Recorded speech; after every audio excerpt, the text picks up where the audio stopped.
Crime, Wine, and Chaos contains adult language and graphic content. Listener discretion is advised. If you're happy and you know it, clap your hands, Chaos Kids. I'm Naomi. Hi, Amber. And this is Crime, Wine, and Chaos.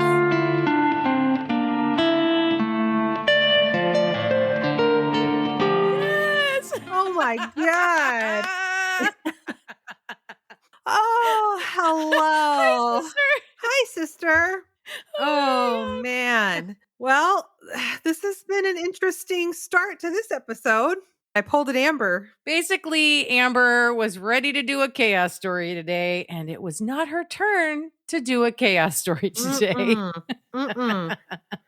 Nope. But she is such a badass that she just happened to have a crime in her back pocket ready to roll. So we're pivoting. It's fine. Everything's fine. God. A crime in my back pocket. Oh, what's new? Oh, sissy. I mean, I'm back to not eating. No. Yeah, that's where I'm at. It's just one thing after another with this old lady body of mine. Do you think it was our weekend of junk food? Do you feel like that triggered something? No. No. I'm not going to go into the gory details, but suffice it to say, my stomach is just not having it. So we're on day 2 of just kind of drinking my food, which is basically coffee, V8, and orange juice. That's where we're at. And some vitamins. I take some vitamins. That sounds like a lot of acid. That doesn't upset your tummy? No, Wow. That's not the thing that upsets my tummy. Nope. I'm sorry. So that's what's going on with me. No, it's good. It's fine. I'm a little lightheaded, so we'll see how this goes tonight. How are you? God. I'm doing better than that. So I'll just say I'm good and leave it. Because I mean, what? Yeah, you're doing great, sister. I'm doing great. No notes. Oh no my God. notes. Let me tell you about this crime that I heard about one time. What had happened at first was, oh my God, Jesus.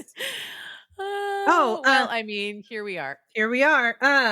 By BT Dubs, I'm drinking the Vigilant. Look at this bottle. I can't see it. It's all pixelated. Oh, ew. Ew.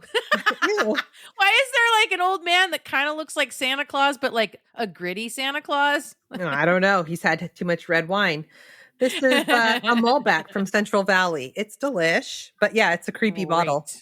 Yeah, that is a creepy bottle. What have you got? V8, water, orange juice? No, I just finished my orange juice. I'm moving on. I'm moving back to water. I'm moving back to water now. Mm-hmm. So that's where I'm at. I heard a rumor that you actually did have a crime story for me. I did have a crime story ready. I did. This one's rough.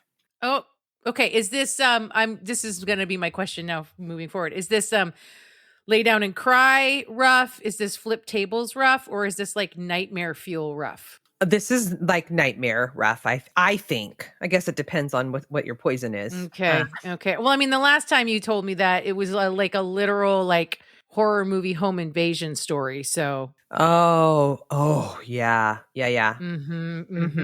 Onshaka.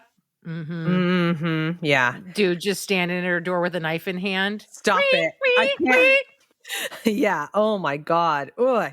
Okay. This time I'm going to tell you about the murder of Ashley Biggs. Okay. So we are going to Franklin, Ohio in June of 2012.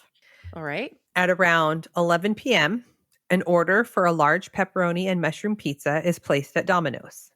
The order was placed by a woman, and the delivery was to a nearby office complex. Okay. Sounds like a delicious pizza. Oh, I know. Yeah. The woman said that her and her colleagues were working late and that she would meet the driver around back. Okay. The driver was 25-year-old single mother, Ashley Biggs. When Ashley pulled into the back of the business complex to deliver the pizza, this is trigger warning, she was tased, beaten, and then zip tied around the neck and strangled. Oh my God. Delivering a pizza. Oh my God. I actually, side note, my high school boyfriend, who you know, you recall, his older sister, her and her friends actually had a friend who was murdered delivering a pizza. Like they Wait, opened up the front. what? Yeah, they opened up the front. Yeah, they opened up. Whoever opened the front door, like just shot him in the face, like right on the front porch. Oh my God. Mm-hmm. I'm pretty sure that they were like, just out of high school, just No. delivering pizzas. Yep. Which has always made me like nervous for pizza delivery drivers because it's like you're just going to fucking who knows where you're going. You're just going to like businesses and houses with strangers and Yeah, and sometimes no, thank super late you. at night. Yeah. Yeah. Oh my God. Oh my God. Mhm. This is awful. Okay. Yeah. So when Ashley doesn't return to the restaurant, her coworkers get concerned and they call Ashley's home and they speak with her girlfriend. And the girlfriend is like, yeah, Ashley's not here. They tried to call back the number that placed the pizza order, but nobody answered. Uh-huh. By 1 a.m., Ashley's manager finally calls the police. And officers arrive to the location that Ashley made the delivery to, and they find a large amount of blood on the pavement. But That's it? that's it, yeah. It wasn't until the next day that they found Ashley's body in her car in a cornfield. What? Yeah. So investigators go to Ashley's home and inform her girlfriend of the news. Just fucking devastating. And she gives them the name Chad Cobbs. Oh. Like corn on the cob? This is weird. Keep going. She was in a cornfield? I'm sorry. That's too meta for you. I can't. That's his signature. Chad Cobb. I can't. The Cobb. Fucking Cobb killer. Chad. Yeah. So Chad is the father of Ashley's daughter, and him and Ashley had been in a nasty custody battle. Chad had a very brief relationship with Ashley that resulted in her becoming pregnant, and the relationship fell apart when Ashley came out as bisexual, and she wanted an opportunity to explore that. Okay. Yeah. After the breakup, Ashley decided to enlist in the military. Wow. And so during that time, according to Chad's family, she completely disappeared from her child's life. No letters, no phone calls, nothing, according to Chad's family. Okay. Mm-hmm. After 6 years, she returned. And this is when things got really ugly between them. The custody. Yeah. Because according to his family, she was just like, I'm back. I'll take my kid back now. Okay. Mm-hmm. So after talking with Ashley's girlfriend, police go looking for Chad. This is weird. They go to his home and they find him and his wife, Erica, and all 4 kids in the car behind the garage, like hiding. In the car? Yeah. So are they all his kids and one of them is his daughter and the other, he's got 3 Ashley with Erica and then his daughter with Ashley. And I think they were going to flee. Like they were packed up. That's what and it ready to sounds go. like. Mhm. Yeah, it's exactly what it sounds like. So a search warrant is done on their home and they find a backpack with Chad's clothing in it and it was covered in Ashley's blood. Uh-huh. Also inside the bag are the same zip ties that were found on Ashley. Chad is immediately arrested. And of course, Ohio is a death penalty state. So because of that, he enters a plea of guilty in exchange for a sentence of life in prison without the possibility of parole. It wasn't until 2020 that it was learned, and I think it was learned by Ashley's daughter, who ended up staying with Erica, like as her mom. This daughter was like horribly abused by Erica. Oh no. And she ended up coming out that Erica was the one that called and placed the pizza order. Of course she was. Mm-hmm. And it wasn't until November of 2020 that she was arrested for aggravated murder. She's the one that lured Ashley there, and she was sentenced to life in prison without the possibility of parole as well. 8 years later. Mm-hmm. 8 years later. And that's the update? Mm-hmm. Wow. That is a crazy story. Also, oh my God. Where is Ashley's family in all this? I'm wondering, or her girlfriend or anyone having anything to say in her defense. Also, what is wrong with the Cobb family that they're out there basically going on about how awful Ashley is as if that somehow justifies her murder? I don't know. And then it's that thing again of I have a like a problem, like I'm having a conflict in my life with someone, and so the solution is to just murder them. Like his solution to this custody issue was to murder her, and like not even in a way that was like he didn't even there was like no, it was so obvious it was him. He was going to be the first person they looked at, and he didn't do anything to get rid of any evidence that would tie him to this murder.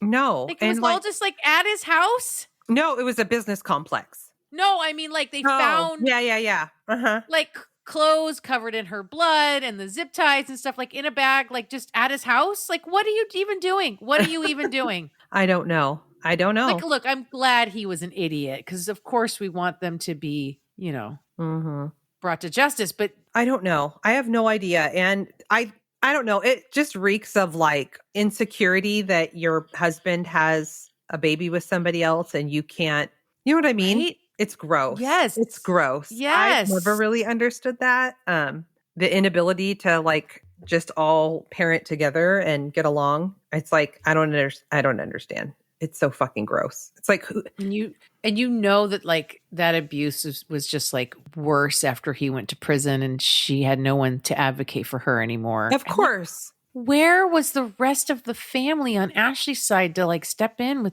for this little girl? I don't know. I'm going to provide an update on the socials. I'll dig into that a little bit more because it was hard to find a lot of information on this. But yeah. And obviously Erica, or not obviously, but it seems like she saw this little girl as just an extension of Ashley, who she hated. And it's like, you wanted custody that bad when you clearly didn't. You clearly even want this little, you didn't even care about this little girl. Yeah. And you participated in a murder in order to get custody of her. Like it's all so like, I just don't understand the thought process. I don't either. I don't understand. Well, any of the people we talk about, but yes, particularly this one. Mm-hmm. Yes. I mean, of course, but like, it just doesn't like, I can't connect these dots. Like that doesn't make sense to me at all. And it's another example of two people that think this way finding each other. Can you imagine your partner being like, I think we need to commit a murder, and just like, all right, I got your back. Let me hold on. Beep, boop, boop, boop. Yeah. I'll make a call. What the fuck? Like, what? No. What? This is like that thing too, right? Like that stand by your I was just going to say that. Like, not like that, Not honey. like that. Not like that. Too far. Too fucking far.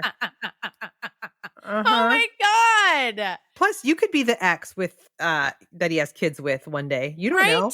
Right? Mm-hmm. But I'm always mystified by the murder is the solution to this problem, like thought process. I just don't. I can't. Especially when it's like an affair or you don't want to be married to them anymore. It's like get a divorce. Just leave. Yeah, it's so weird. Yeah, I don't understand. I can't connect those dots. So I can't either. Well, I hated that. So thanks for that. You're welcome. You're right. That was a short one, but a doozy.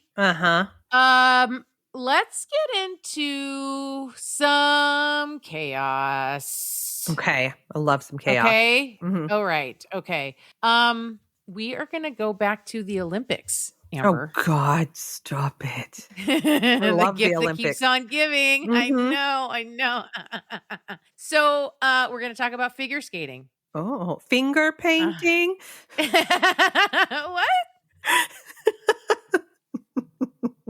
I don't understand. Okay. Oh my God. I just had a full circle moment in my head. Okay. Finger painting is a line from Cutting Edge. And the same boyfriend used to constantly go, toe pick. Oh, right. Yes. Yes. Okay. I forgot about the Cutting Edge. Classic. Okay. So the first Olympic figure skating contest was in the 1908 Summer Olympics held in London, which is the same Olympic Games that established the official distance of a marathon at 26 miles, 385 yards. Wow. Chaos kids who've been around for a while, you know what we're talking about because we covered the 1904 Olympic marathon. God. And this little factoid came up because we were like, wait, how did they decide how long a marathon was? Well, they decided it in the Summer Olympics in London in 1908, which was where the first figure skating contest happened. It was included in the Summer Games that year because it can be held indoors and it doesn't require a natural abundance of snow, right? Like most Winter Games.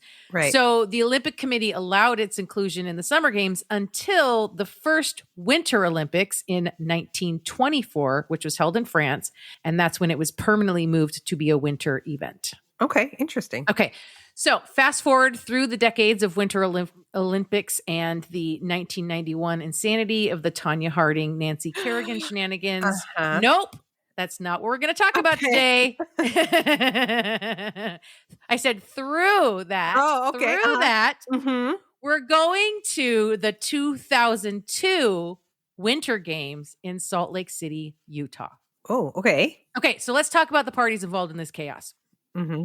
Jamie Soleil grew up in a small town in the middle of Alberta, Canada. Her parents divorced when she was young, and her mom, Patty, raised Jamie all on her own. They didn't have a lot of money, and Jamie got made fun of a lot because of it. She always felt like an outsider, but she had ice skating. Mm.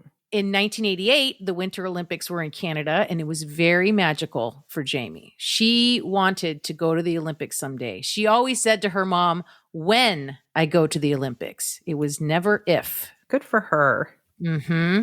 After Jamie started skating with a partner, they had some great wins. And at 16 years old, she was competing with him in the World Championships, but they came in 16th place. And that was when Jamie started the hunt for a new partner that would get her to the Olympics. Mm-hmm.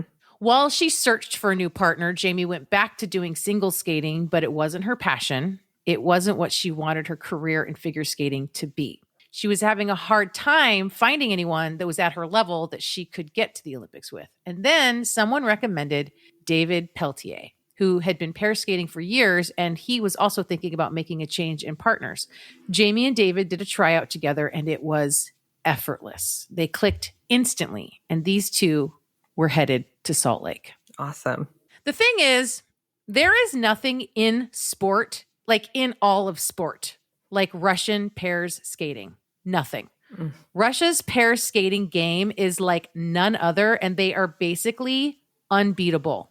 Really? It's the elegant perfection of the Bolshoi ballet on ice, and no one trains their athletes like the Russians do.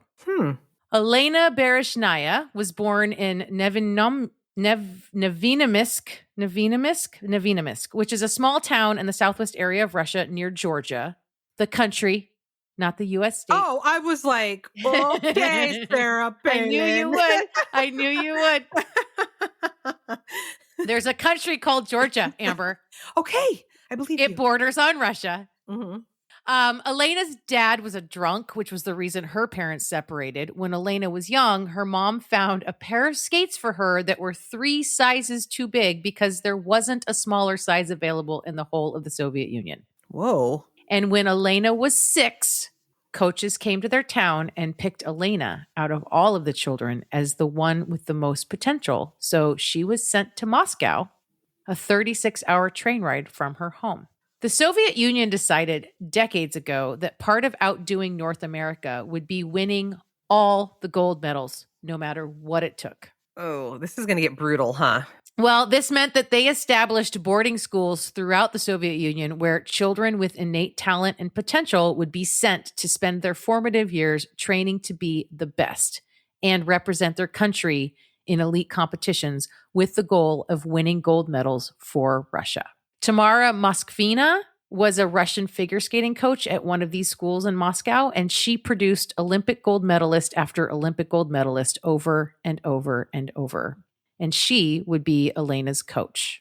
When Elena got to the school, she was very shy, didn't talk much, but technically she was very talented. I mean, she was 6 and hundreds of miles from her home and her mom. Of course she was shy. She's right? still 6 at this point? She's 6 when she first comes. Yeah, she's 6. My This is what they do. God. They find them as young as possible and they send them to these schools and they spend their whole childhoods all the way into their teenage years and into adulthood in these boarding schools training relentlessly for whatever they've been picked to train for. Holy They do it with shit. ballet. They do it with figure skating. They do it with gymnastics. There's Wow. it's no joke. It's no fucking joke. Jesus Christ. 6 years old. And because she was very tiny, even as she got older, her coaches decided she would do well at partner skating. Her first partner, Oleg, was temperamental, as Moskvina described him. He expected perfection, and his negative outbursts were always directed at Elena. And he even hit her on occasion. He was known to abuse her. What a piece of shit. One day, they were doing parallel spins side by side, and Oleg's skate hit Elena in the head. Oh, no. And this fucked her up. I bet. He cracked her skull, and bone fragments went into her brain. She said she couldn't speak, and she didn't understand why she couldn't speak, because she could understand everything, but she couldn't respond. So they took her to the hospital. She had to have surgery, and it was likely she might not skate again after this incident. Elena spent months in the hospital. She started slowly recovering, and the doctors allowed her to go to the ice rink. Elena wanted to get back on that ice fucking bad. Yeah. And she ditched Oleg. Good. I was going to say, this piece of shit, he's got to go. Yeah. So her coach, Moskvina, paired her with a new partner, Anton Sikralitsa, and they were a perfect pairing. Everyone saw it the moment Elena and Anton started practicing together. Must be a chemistry thing. That's a huge piece. That is a huge piece. So Elena and Anton competed in the 1998 World Championships. They took the gold medal there, and Jamie and David knew that was their competition for the next 4 years. As David and Jamie started competing internationally, they also were taking home the top slot in their competition. So it was kind of like these two pairs would, end up competing occasionally in the same, the same games or whatever. And, one pair would take gold, and then the next time the next pair would take gold. They were just like neck and neck. Like they were like coming for each other. Right. And the Russians, they couldn't deny it. These two were a strong rivalry to Elena and Anton. So the take is that these two pairs represented the rivalry of Russia and North America. And look, Jamie and David are like the all-American kids, even though they're Canadian. They look like the proverbial like boy and girl next door, Yeah. Like they're both really good looking. Their chemistry is insane. People will like to speculate if they were romantically involved or not. And for the record, about a year into skating together, they did get into a romantic relationship. So then Jamie and David, they get this sports agent, Craig Fennett, and he's made a career representing professional baseball players. He doesn't know shit about figure skating. But he knew that Jamie and David were marketable, and they were an it couple with star power, right? And he saw dollar signs, especially if they win that Olympic gold medal. So he is part of the decision to have Jamie and David skate to the theme from the movie Love Story, which is an iconic American film.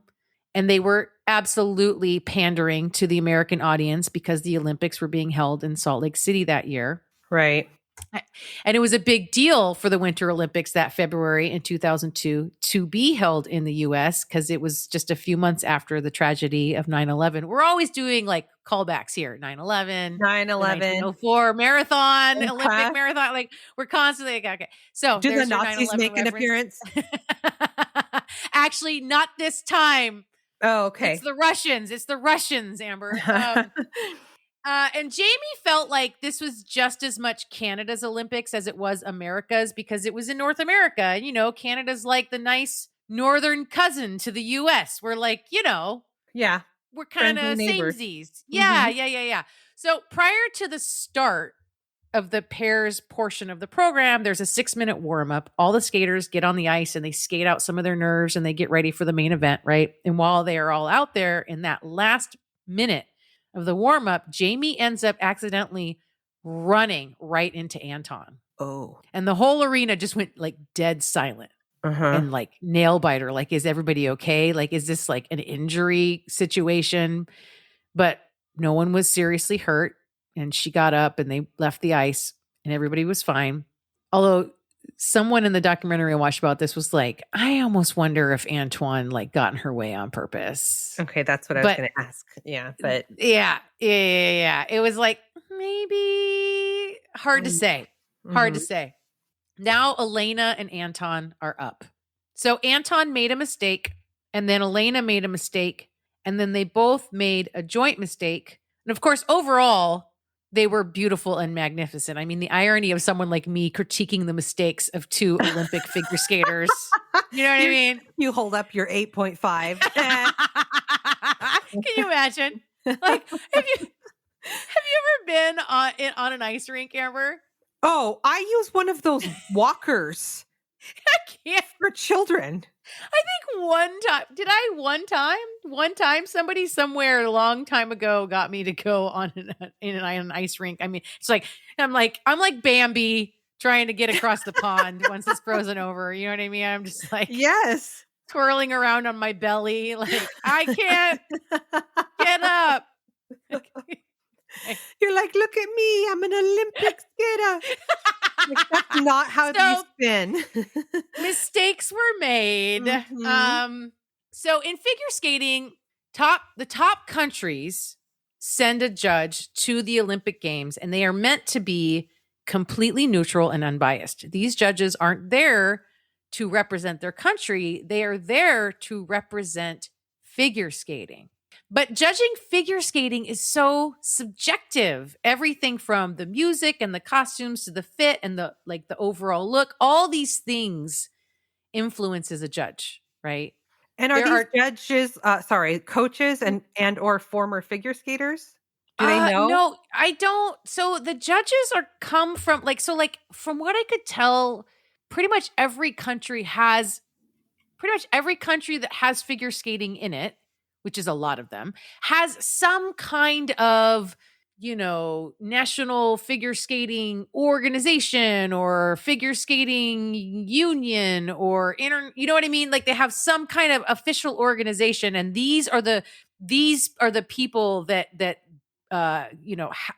send the judges and do the judging and manage the sport, whatever, right, for their country, and then send the judges to these competitions, whether it's the world championships or whatever it is, because there's tons of them, right? There's like a bunch of different competitions throughout the year all around the world, right?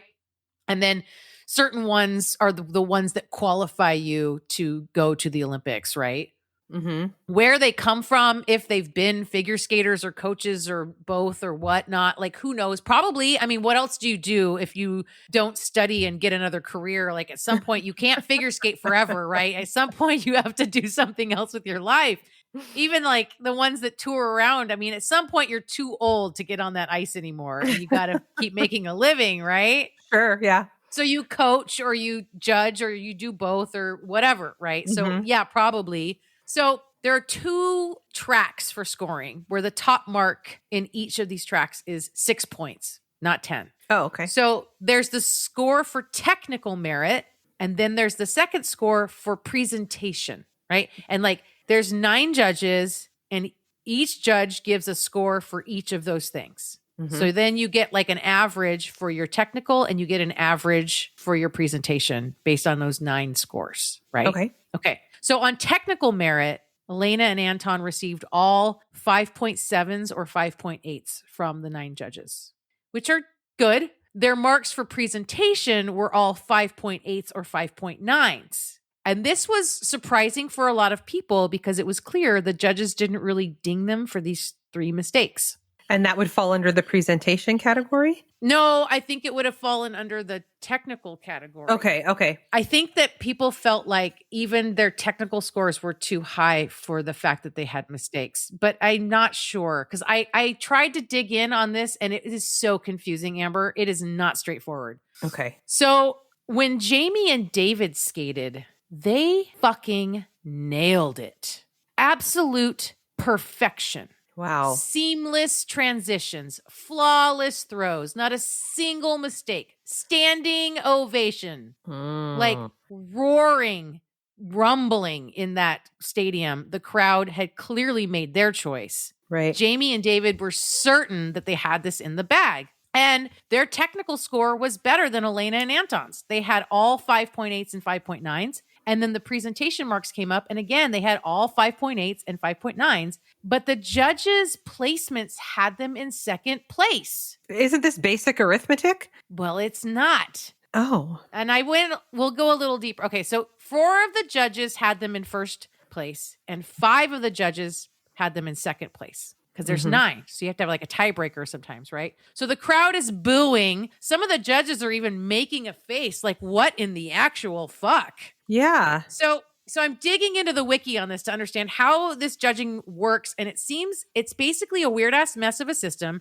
And the wiki article says that in the short program, so they actually skate twice. And in the short program, Jamie and David had a little trip or something right at the very end of their performance that meant that Elena and Anton won the short program. So even though Jamie and David did obviously better in the free skate, they lost overall. And then the article went on to say that the presentation portion of the score weighs heavier than the technical marks, and Jamie and David had less 5.9s than they needed to overtake Elena and Anton in the presentation portion. It's so confusing. I mean, let's be real. What do I know about figure skating except that it is the most fun winter game to watch? That's so fun to watch. Yeah. It is the best. It is the most fun to watch. The scoring makes no fucking sense. No fucking sense. Yeah. Don't understand it. So during the live broadcast, both the American and Canadian TV commentators on NBC Sports and CBC Sports proclaimed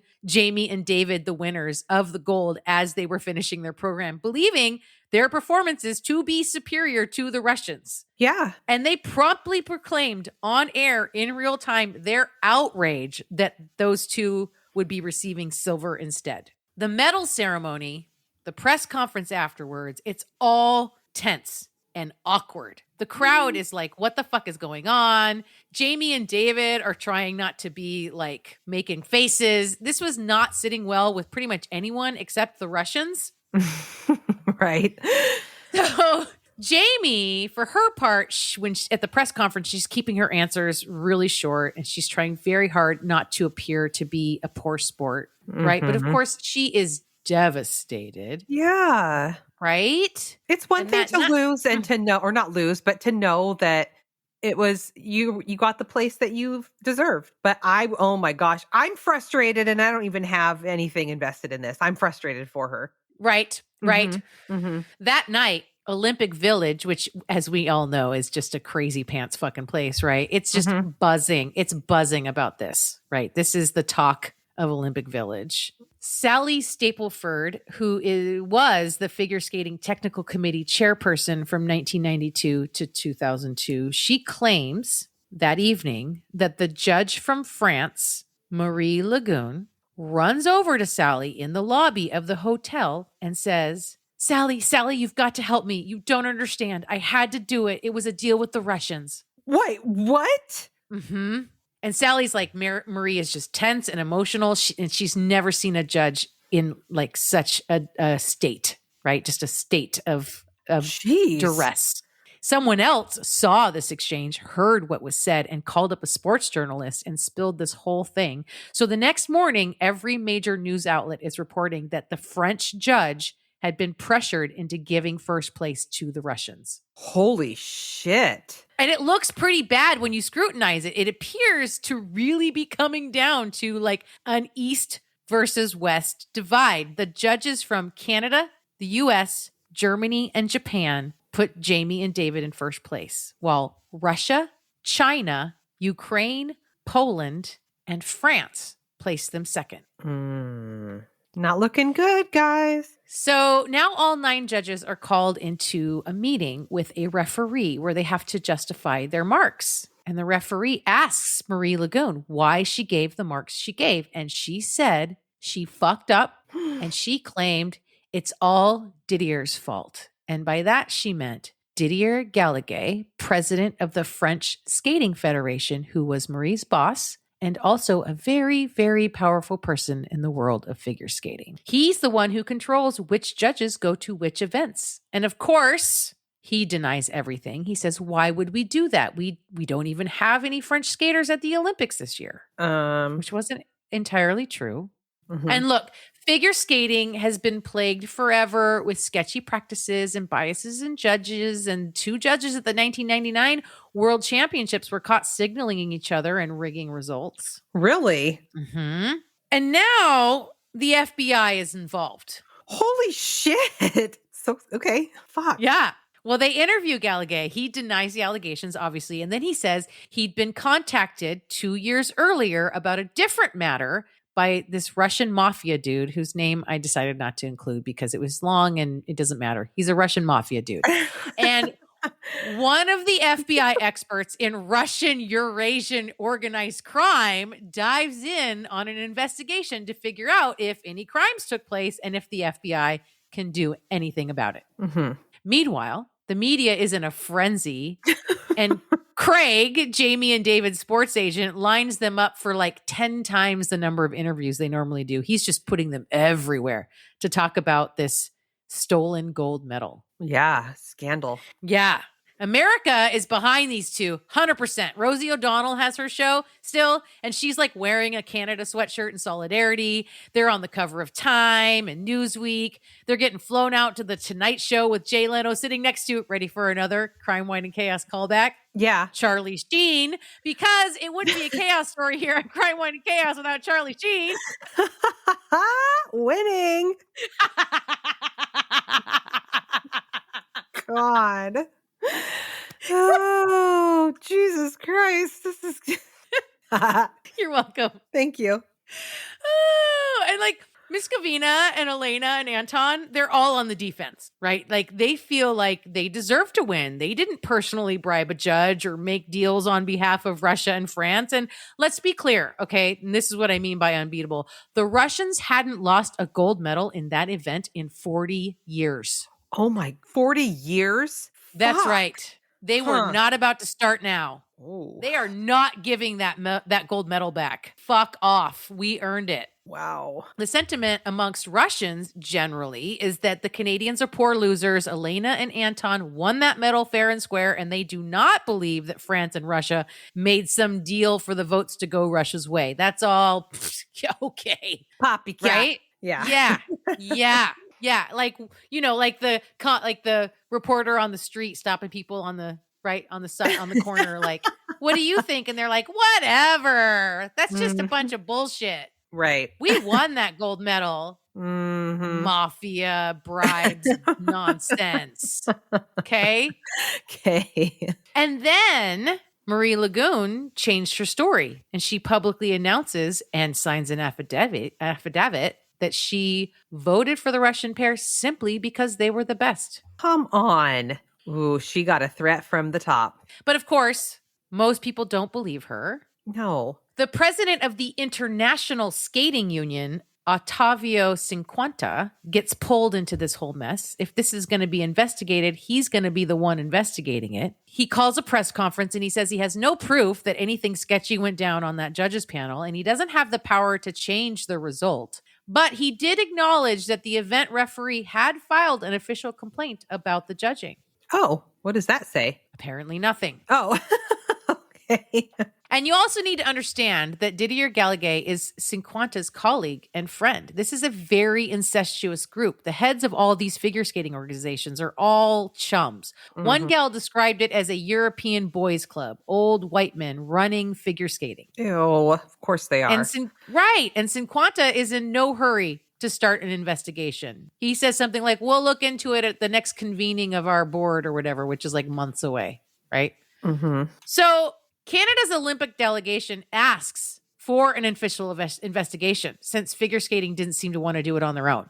Yeah. And then Craig, sports agent guy, gets a call from someone with a Russian accent. So he says, this is what he says, who tells him, quote, tell those Canadians to accept the silver medal and shut up. Oh my God. It's not funny. Sorry. It's just no, it's hilarious. Weird. This okay. I'm like, it's so fucking being serious. God. It's so serious. Amber, the Olympics are serious, but there is so much money in the Olympics, Amber. Oh, I bet. Yeah. There's so much money in the Olympics. It is big fucking business. These figure skating organizations are big fucking business, right? These athletes they're racehorses. Yeah. There's so much corruption in so much sport. There's a whole, well, I'll get into it in a name, but okay. So the FBI is still investigating, and through some wiretapping, they record some phone calls with a notorious Russian mobster who basically was talking about how they got the French to vote in Russia's favor despite the Canadians being 10 times better. Whoa. This proved to the FBI that bribery was indeed happening, and supposedly the quid pro quo here was that in exchange for the French ensuring that Russia won in the pairs figure skating program, the Russians would in turn ensure that the French won the ice dancing competition. Okay, how can you make, let's say hypothetically that one of these groups just totally ate shit and it was terrible. Like, what are you going to do, right? Like, What how are do you gonna justify fucking that? do? Well, I mean, it already kind of did go down like that, right? It kind of was like that. With Jamie and David and Elena and Anton, right? Like Elena and Anton had clear and visible mistakes multiple times in their free skate. David and Jamie were perfect. Yeah, literally perfect. And just to be clear, in case anybody doesn't know, the difference between figure skating and ice dancing is there's no jumps in ice dancing. Oh. They only dance on the ice. Are they in skates? Yeah, it's still figure skating, but it's not. But they call it ice dancing because there's no jumps, there's no throws. They don't ever leave the ice. Oh, okay. Right. So this Russian mobster was charged with tampering with a gold medal event and was facing prison until he basically fled back to Russia. And Moskvina in this documentary, the Russian coach, she's fucking hilarious. She's like, now we're talking about the Russian mafia. Where is it? Where is it? And she puts her hands up to her eyes like binoculars and looks around. She is not having it. She's like, this is nonsense. We won because we're the best. The Russians have a lot of pride, you know? Oh, sure. So the Olympic Committee calls a press conference 5 days after the figure skating event and says that Marie Lagoon and Didier Gallagher are suspended for 3 years and also prohibited from attending the 2006 Winter Olympics. Although at least one eyewitness to Marie's outburst in the hotel lobby reported that she had specifically confessed to a deal with the Russians, Cinquanta claimed there was no evidence that the Russians were involved in the incident. The International Skating Union never made any serious investigation into allegations of Marie or Didier's involvement. What the fuck? At the same press conference, the Olympic Committee also announces that they received an official proposal from the International Skating Union, and the committee agreed to award the Canadian pair a gold medal. So there's 2 gold medals? That's right. This is a shared gold medal position. So they didn't take Elena and Anton's medal away. They just also gave Jamie and David a gold medal. Does it show up like the like the year that Milli Vanilli gave the Grammy back? Does it show up as no silver winner that year? It must. I'd have to look at the wiki, but it must. Ooh. So for the first time in history, the award ceremony was repeated. Elena and Anton attended, but the bronze medalists of China refused. Oh. And Cinquanta gives Jamie and David their medals in this ceremony. Okay. If I'm Jamie and David, I'm thinking I'm getting an effort trophy right now. That's what it feels like, even though it's not true. Like to work your whole life for that moment and to have it be like it's marred. Like a pity ceremony. Yep. Yeah. That's shitty. Yeah, it is. So after all this, there was this big push for reform in the figure skating judging, and they made judging anonymous. But after more scandals happened, they reversed that. It's just, they can't get their shit together. After the 2002 Olympics, Jamie and David retired and joined Stars on Ice. Oh, good for them. And they toured with Elena and Anton. Oh, awkward.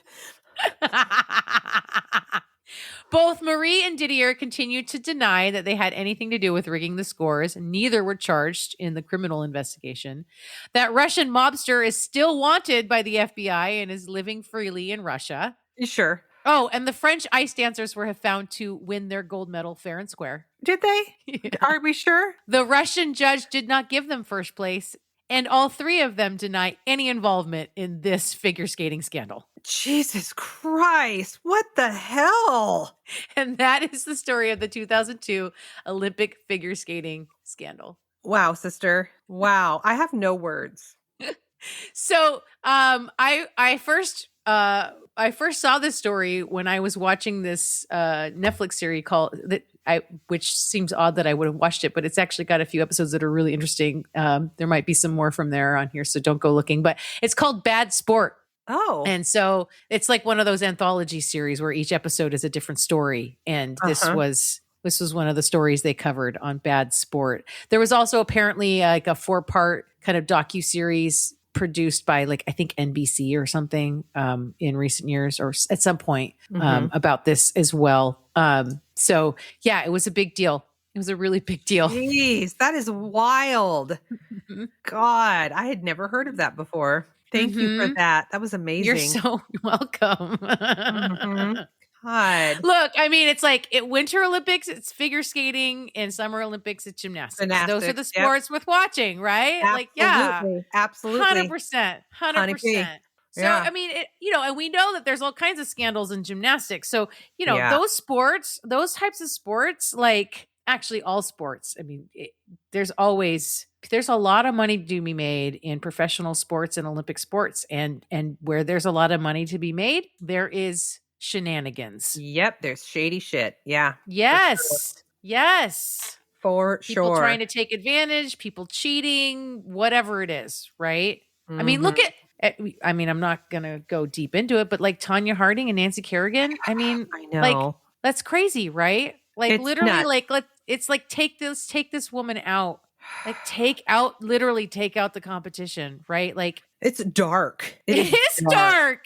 Mm-hmm. It's really dark. God, what the fuck? Yeah, but those Russian schools for these boarding schools, they have them all over, like for different sports and different reasons. And like I said, for ballet, like they are just determined to rear these proteges, I don't like it. What, that your whole childhood is that? Mm-hmm. That's rough. Mm-hmm. It's crazy. But I mean, I think, depending on where you are, I mean, if you're living, on the edge of poverty in some tiny little town and like, the Soviet Union or Russia or wherever, it's like, Yeah, and you get the chance to maybe be an Olympic athlete. that's true. Yeah. Like a lot of people are, and I don't know too many people that are going to like not send their kid off to do that, Yeah.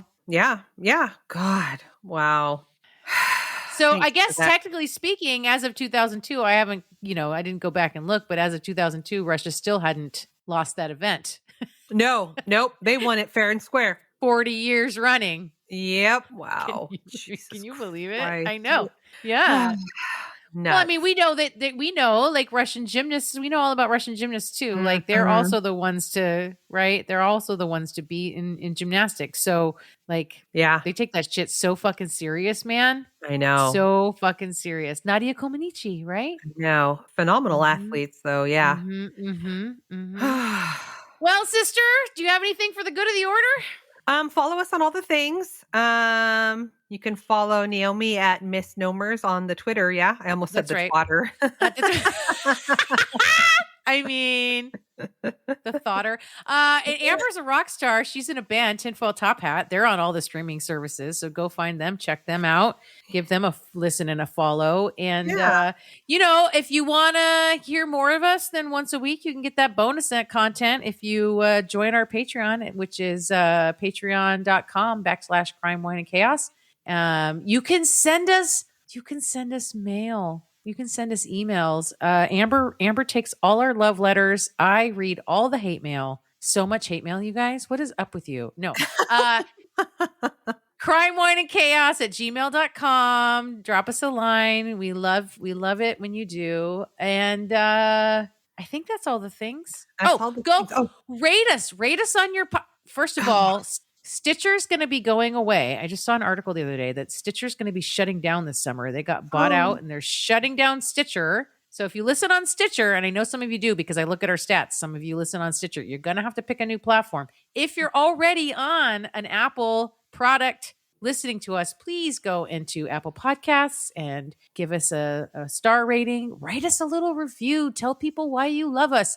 And whatever app you're listening on, give us a review, give us a rating, so other people can find us. Share the love. yeah. Share the love. Spread it. And share the chaos. Oh my God, today was so chaotic. Bye. Bye.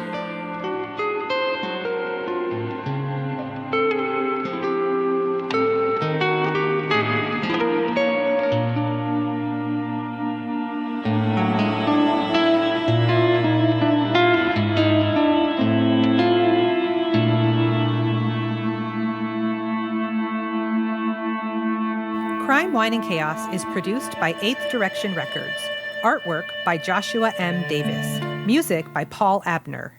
If you would like to support the show, you can visit our Patreon page at crimewineandchaos.com/Patreon. Cheers! The Vigilant Horror movie. Do the Nazis make an appearance?